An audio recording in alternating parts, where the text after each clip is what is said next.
Saudara-saudara kekasih di dalam Tuhan Yesus, puji dan syukur kepada Tuhan. Pada saat ini kita bisa bertemu lagi di dalam acara Renungan Harian GP Kris Pangkal Pinang. Sebelum kita masuk dalam renungan ini, mari kita berdoa lebih dahulu. Bapa kami yang ada di dalam surga, terima kasih Tuhan telah memimpin kami sehari lewat sehari, seminggu lewat seminggu, sehingga pada hari ini kami boleh kembali bertemu di dalam renungan harian gereja kami. Kami mohon pimpinan-Mu, kami mohon Roh Tuhan pada saat ini membuka hati kami dan pikiran kami, supaya kami dapat mengerti firman Tuhan. Terima kasih Tuhan, inilah permohonan kami. Terima kasih. Dalam nama Tuhan Yesus kami berdoa. Amin. Saudara-saudara yang kekasih, kita tahu 2 hari lagi kita akan merayakan ulang tahun ke-75 Hari Kemerdekaan bangsa kita Indonesia. Kita tahu bahwa dahulu kita pernah 300 tahun dijajah oleh kerajaan atau bangsa Belanda. Tapi kita bersyukur atas perjuangan dan pengorbanan para pahlawan kita, sehingga pada 75 tahun yang lalu kita memperoleh kemerdekaan. Antara lain pahlawan kita adalah Soekarno, Hatta, dan lain-lain, dan banyak yang lain ikut ambil bagian di dalam perjuangan dengan mengorbankan nyawa mereka, sehingga mereka boleh membawa kita bangsa Indonesia mengalami kemerdekaan. Terima kasih kepada Tuhan atas perjuangan mereka. Kita harus selalu ingat mereka. Kita doakan supaya bangsa kita di dalam mengisi kemerdekaan ini, kita boleh mencapai cita-cita kemerdekaan, yaitu kemakmuran bangsa kita Indonesia. Nah, saudara sekalian, kalau 75 tahun yang lalu pejuang-pejuang kita, pahlawan-pahlawan kita sudah membawa kita masuk di dalam era kemerdekaan, sehingga kita tidak lagi dijajah oleh bangsa lain. Namun saudara sekalian, pada hari ini saya ingin mengajak kita melihat 2000 tahun yang lalu Tuhan kita Yesus Kristus, Juru Selamat kita, telah datang ke dunia dan telah membawa kemerdekaan kepada kita seluruh umat manusia, bukan hanya untuk kita bangsa Indonesia, tetapi seluruh bangsa di dunia ini. Tuhan Yesus sudah memberi kebebasan kepada kita. Oleh sebab itu, pada saat ini saudara sekalian, saya ingin mengajak kita melihat bagaimana Tuhan kita membebaskan kita. Saya ingin membaca berapa ayat Alkitab. Yang pertama di dalam Injil Yohanes pasal 8 ayat 31, 32, kemudian ayat 36. Ketika Tuhan Yesus berkata-kata kepada orang atau bangsa Israel pada waktu itu. Yohanes pasal 8 ayat 31, 32, dan 36 demikian tercatat. Maka katanya, yaitu kata Tuhan Yesus, kepada orang-orang Yahudi yang percaya kepadanya, jikalau kamu tetap dalam firman-Ku, kamu benar-benar adalah murid-Ku, dan kamu akan mengetahui kebenaran, dan kebenaran itu akan memerdekakan kamu. Jadi apabila anak itu, yaitu Yesus Kristus, memerdekakan kamu, kamu pun benar-benar merdeka. Kemudian di dalam Galatia pasal 5 ayat 1 dan 13, Rasul Paulus menulis demikian. Galatia pasal 5 ayat 1 dan 13. supaya kita sungguh-sungguh merdeka. Kristus telah memerdekakan kita. Karena itu berdirilah teguh dan janganlah kamu lagi dikenakan kuk perhambaan. Ayat 13. Saudara-saudara, memang kamu telah dipanggil untuk merdeka, tetapi janganlah kamu mempergunakan kemerdekaan itu sebagai kesempatan untuk kehidupan dalam dosa, melainkan layanilah seorang akan yang lain oleh kasih.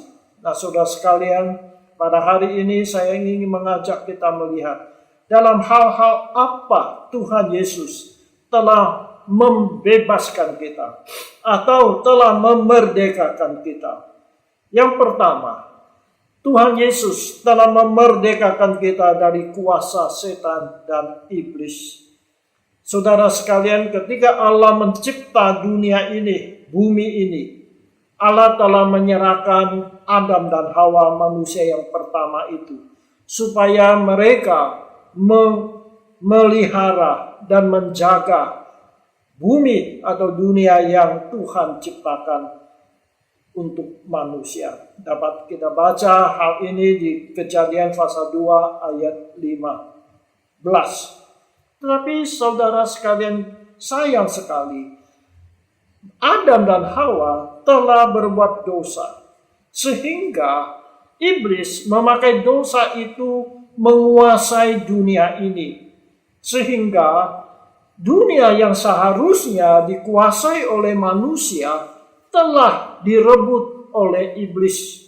Nah, saudara sekalian, maka itu di dalam kita memberitahukan kepada kita bahwa iblis menjadi penguasa di dunia ini. Di dalam Efesus pasal 6 ayat 12, Rasul Paulus berkata demikian. Efesus pasal 6 ayat 12. Karena perjuangan kita bukanlah melawan darah dan daging, tetapi melawan pemerintah-pemerintah, melawan penguasa-penguasa, melawan penghulu-penghulu dunia yang gelap ini, melawan roh-roh jahat di udara. Inilah fakta, saudara sekalian. Iblis setelah manusia jatuh dalam dosa, dia menguasai dunia ini. Dia disebut penguasa di udara. Nah, saudara sekalian, tetapi kita bersyukur kepada Tuhan Yesus kita. Melalui kematiannya di kayu salib, Tuhan Yesus sudah mengalahkan iblis. Demikian firman Tuhan di dalam 1 Yohanes pasal 3 ayat 8. 1 Yohanes pasal 3 ayat 8 berkata demikian. Barang siapa yang tetap berbuat dosa berasal dari iblis. Sebab iblis berbuat dosa dari mulanya. Untuk inilah anak Allah, yaitu Yesus Kristus, menyatakan dirinya, yaitu supaya ia membinasakan perbuatan-perbuatan iblis. Jadi ayat ini beritahukan kepada kita, Yesus datang ke dunia adalah untuk membinasakan perbuatan-perbuatan iblis. Sehingga iblis tidak bisa lagi berkuasa suka-suka dia. Kemudian di dalam Wahyu pasal 20 ayat 10, Wahyu pasal 20 ayat 10, Alkitab mencatat demikian, nasib daripada iblis, setan yang telah dikalahkan oleh Tuhan Yesus. Demikian. Dan iblis yang menyesatkan mereka, yaitu menyesatkan manusia, dilemparkan ke dalam lautan api dan belerang, yaitu tempat binatang dan nabi palsu itu. Dan mereka disiksa siang malam sampai selama-lamanya.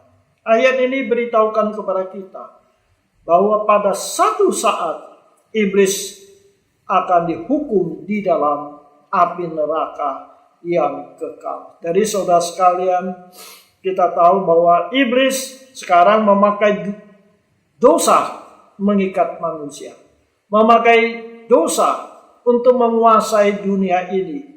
Tetapi saudara sekalian, Yesus telah datang mengalahkan iblis, dan kita akan dibebaskan daripada kuasa-kuasa iblis itu.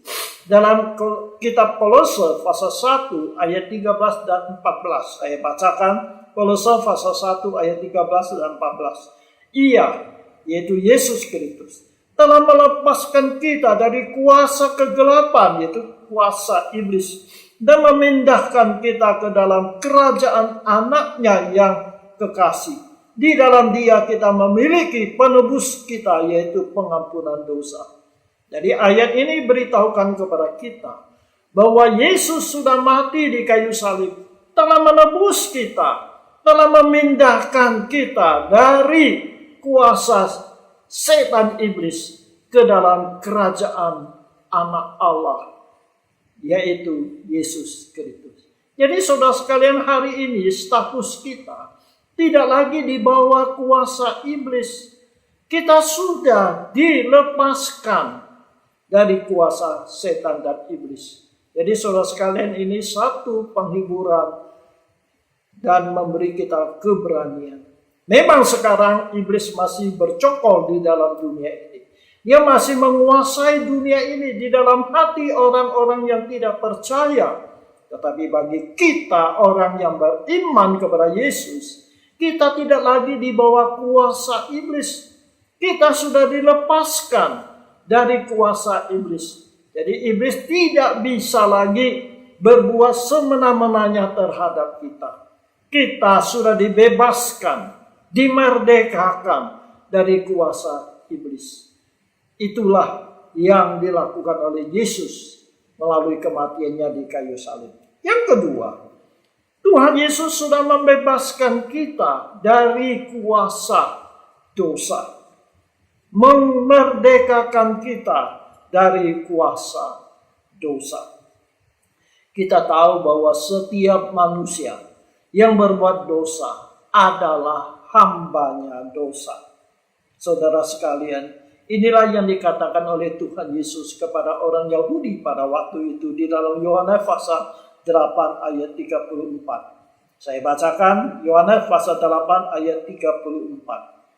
Kata Yesus kepada mereka, Aku berkata kepadamu, sesungguhnya setiap orang yang berbuat dosa adalah hamba dosa. Jadi setiap orang yang berbuat dosa, dia dibelenggu oleh dosa, menjadi hambanya dosa. Jadi saudara sekalian, tetapi di Yesus telah mati di kayu salib, telah menebus kita dengan darahnya yang kudus, sehingga kita tidak lagi hidup di bawah kuasa dosa. Saya bacakan di dalam 1 Petrus pasal 1 ayat 18 dan 19.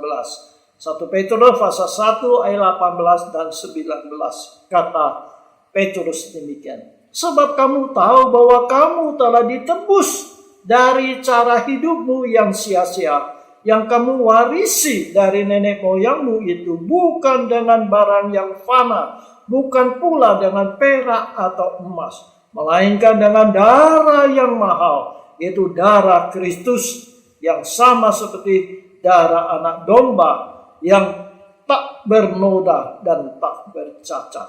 Jadi saudara sekalian, kita sudah ditebus, sudah dibeli oleh Tuhan kita Yesus dengan darahnya, dengan nyawanya. Nah saudara sekalian, hari ini kita masih hidup di dalam tubuh dan darah daging kita. Maka tidak bisa kita tidak berbuat dosa.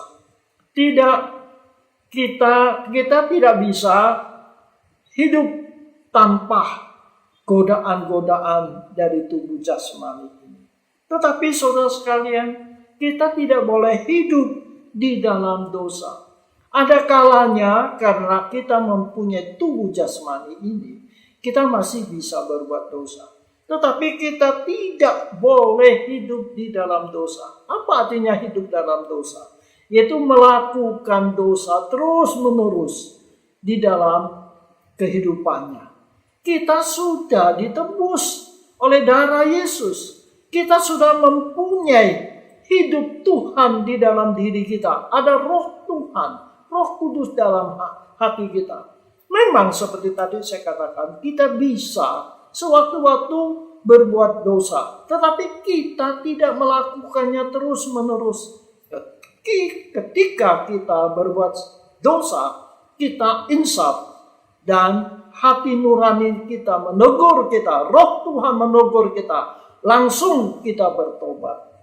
Jadi saudara sekalian, kalau ada seorang hidup di dalam dosa, tidak mau bertobat, tidak mau berubah, maka berarti dia masih hidup dalam dosa.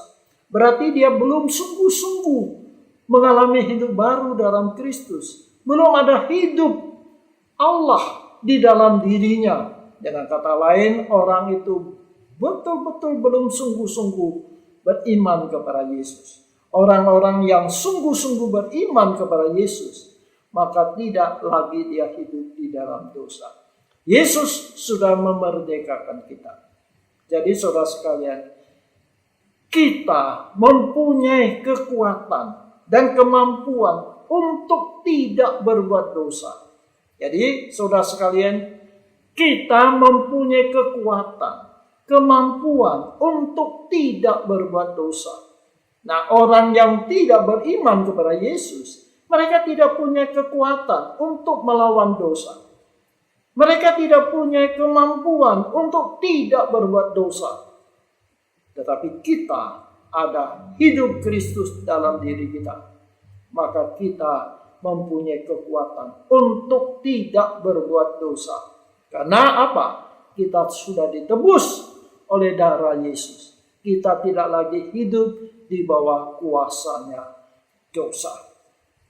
Dan yang ketiga, apa yang dilakukan oleh Tuhan Yesus? Membebaskan kita dari murka Allah. Saudara sekalian, kita tahu bahwa Allah itu adil, maha adil. Setiap orang yang berbuat dosa, maka dia adalah hidup di bawah murkanya Allah.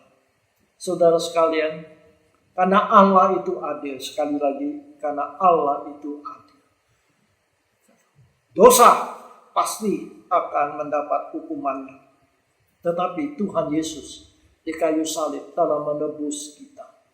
Maka kita tidak lagi hidup di bawah murkanya Allah.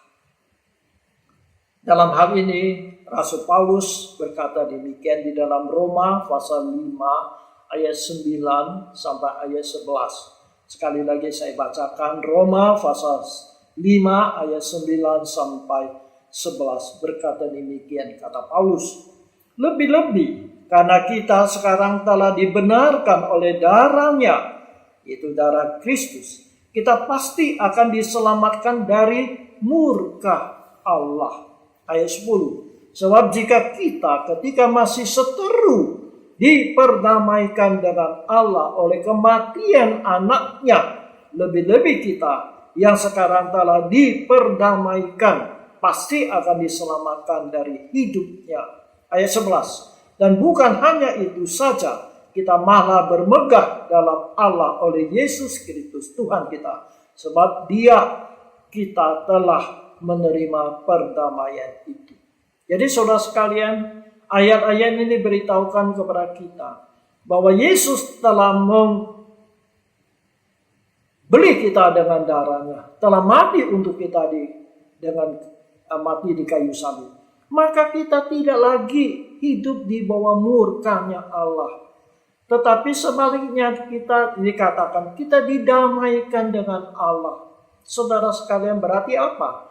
Sebelum kita ditebus oleh darah Yesus, kita adalah menjadi bermusuhan dengan Allah. Apa yang Tuhan mau kita lakukan, kita tidak lakukan. Kita menjadi musuhnya Allah. Tetapi setelah kita ditebus, kita tidak lagi hidup di bawah murkanya Allah. Bahkan kita damai dengan Allah. Nah saudara sekalian, walaupun pada hari ini penebusan Tuhan Yesus di kayu salib tidak membebaskan kita dari penderitaan di dalam dunia ini, dalam jasmani ini.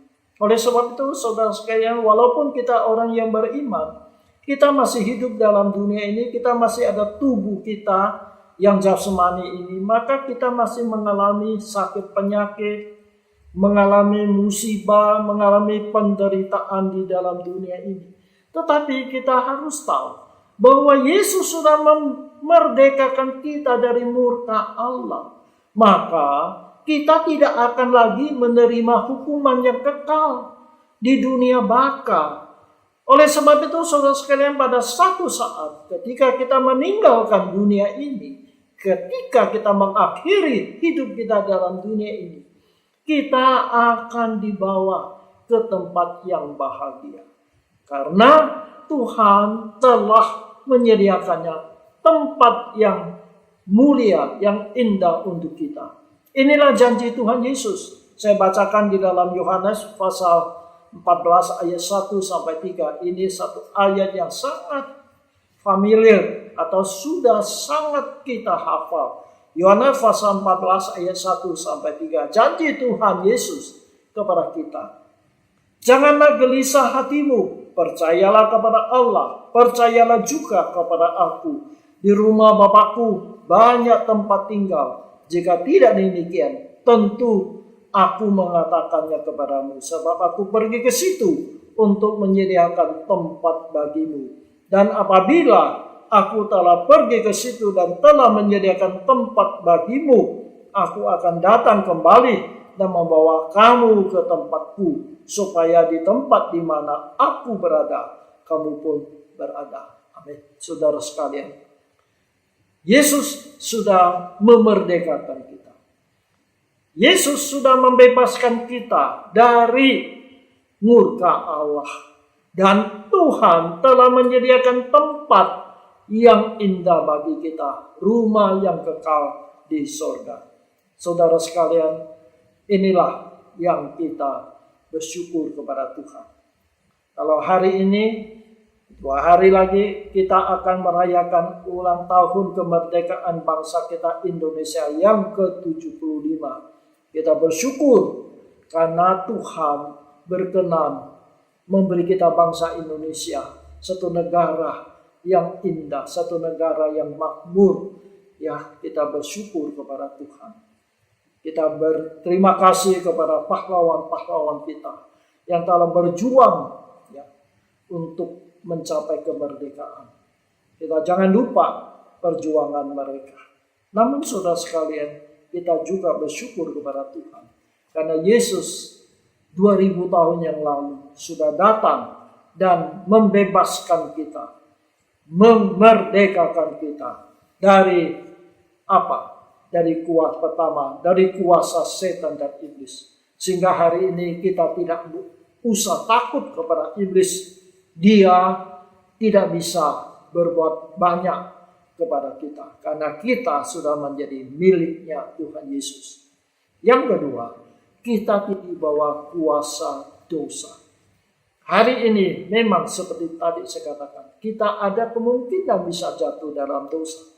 Tapi kita tidak hidup di dalam dosa. Kita punya kekuatan, kemampuan untuk tidak berbuat dosa. Dan kekuatan itu datang dari Roh Tuhan di dalam hati kita. Dan yang ketiga, Tuhan Yesus sudah membebaskan kita, melepaskan kita, memerdekakan kita dari murkanya Allah yang kekal. Sehingga kita mempunyai harapan yang mulia, surga yang mulia. Kiranya Tuhan menolong kepada kita. Hari ini kita masih hidup dalam dunia ini. Kita masih mengalami penderitaan. Kita masih terancam oleh pandemi virus COVID ini. Tetapi kita harus tahu bahwa Yesus sudah melepaskan kita dari dosa, dari iblis, dan dari murka Allah. Kiranya Tuhan menolong kita. Amin. Mari kita berdoa. Bapa di dalam surga, terima kasih bangsa kami telah merdeka dari jajahan 75 tahun yang lalu. Terima kasih Tuhan. Kami doakan bagi pahlawan-pahlawan kami. Ya Tuhan, kami yakin Tuhan telah memakai mereka untuk membebaskan kami dari penjajah kami. Kami doakan bagi bangsa kami, Indonesia ini. Biar Tuhan tetap menolong baik negara kami, pemerintah kami untuk berjuang terus-menerus supaya kami rakyat Indonesia boleh menikmati suatu hidup yang makmur. Terima kasih. Lebih-lebih dari itu semua Tuhan, kami bersyukur karena Tuhan Yesus sudah datang ke dunia, sudah mati di kayu salib, telah membebaskan kami dari belenggu setan dan iblis, dari belenggu dosa, dan melepaskan kami dari murka Allah. Terima kasih Tuhan. Kami mohon Engkau kuatkan iman kami supaya kami tetap setia kepada Engkau. Sekali lagi ya Tuhan, kami menyerahkan bangsa dan negara kami Indonesia ini ke dalam tangan Tuhan. Sekarang kami sedang menghadapi pandemi virus COVID ini. Kami mohon lindungilah kami semuanya. Beri kami kemampuan untuk menghadapi semuanya. Terima kasih Tuhan, dalam nama Yesus kami berdoa. Amin. Terima kasih saudara sekalian. Kiranya Tuhan berkati kita semuanya dan sampai berjumpa pada kesempatan yang lain. Amin.